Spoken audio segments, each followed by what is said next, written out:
আসসালামু আলাইকুম। কেমন আছেন সবাই? নিশ্চয়ই সবাই ভালো আছেন। আলহামদুলিল্লাহ আমিও ভালো আছি। আজকে আমি আপনাদেরকে দেখাবো রাতের খুব জনপ্রিয় একটা খাবার। রাতের এমন কোনো ঘর নাই যে ঘরে এই খাবারটি খাওয়া হয় না। খুবই সিম্পল বাট অনেক বেশি টেস্টি। আপনার মুখের স্বাদ ফিরিয়ে আনতে খুব বেশি হেল্প করবে। মসুর ডালের চচ্চড়ি। মেইনলি রাজশাহীতে সবাই মসুর ডালে পুরপুরি নামেই চেনে। এটা মেইন উপকরণ হচ্ছে মসুর ডাল। অন্য কোনো ডাল দিয়ে করা হয় না।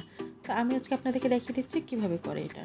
প্রথমে আমি এখানে 1 কাপ মসুরের ডাল খুব ভালোভাবে ধুয়ে পরিষ্কার করে নিয়েছি। নিয়ে নিলাম আমি আমার স্বাদ মতো লবণ।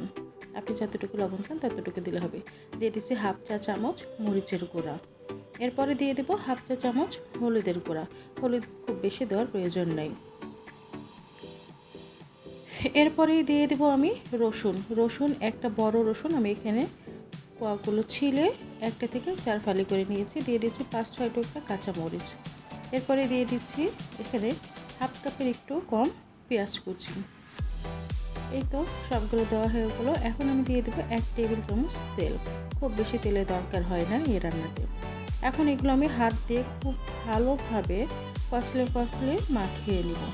বিশেষ করে মরিচগুলো একটু ভালো করে ডলে দেওয়ার চেষ্টা করব। আর সব উপকরণগুলো একসাথে এত ভালো করে মাখাবো যেন প্রত্যেকটা পেঁয়াজ, মরিচ, রসুন সব কিছু একটু নরম হয়ে আসে। হাতের সাহায্যে খুব ভালোভাবে চেপে মাখাতে হবে। আমি এখানে প্রায় 4-5 মিনিট মতো মাখিয়ে নিচ্ছি। রাজশাহীর খুব জনপ্রিয় খাবার এটি। এমন কোনো ঘর নেই যে ঘরে এই খাবারটি খায় না। আসলে খুবই ইজি রেসিপি এবং খুব মজাদার, অসম্ভব মজা লাগে। এর সাথে যদি একটু ডিম ভাজি হয় আর তো কথাই থাকে না। বিশেষ করে গরম ভাতের সাথে খুব বেশি মজা লাগে, পরোটার সাথেও মজা লাগে, রুটির সাথেও খুব ভালো লাগে খেতে। প্রত্যেকটা ঘরে এই খাবারটি খাওয়া হয়। তো এদিকে আমার মাখানো হয়ে গেল।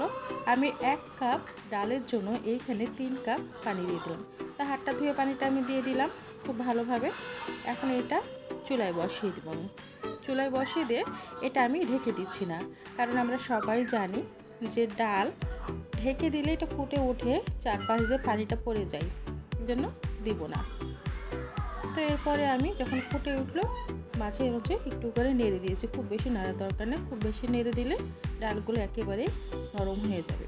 তো মাঝখানে ডাল যখন হয়ে আসছে আমি আরও একবার নেড়ে দিলাম, খুব আলতোভাবে নেড়ে দিলাম। এভাবে আমি আরও 10 মিনিট রান্না করে নিব, তাহলেই আমার রান্না কমপ্লিট হয়ে যাবে। খুব বেশি সময় দরকার হয় না। মসুরের ডালটা গলতে যতক্ষণ সময় লাগে ততক্ষণ, খুব বেশি সময় লাগবে না। তবে এখানে নির্দিষ্ট সময় বলা যাচ্ছে না, কেননা সব সময় সব ডাল এক টাইমে গলে না। তা আপনারা আমার ভিডিও দেখে অবশ্যই বুঝতে পারছেন এইরকম যখন হবে, গলে যাবে কিন্তু ভেঙে যাবে না, একটু সফট থাকবে, ঠিক তখনই আমি আমার চুলাটা বন্ধ করে দেবো।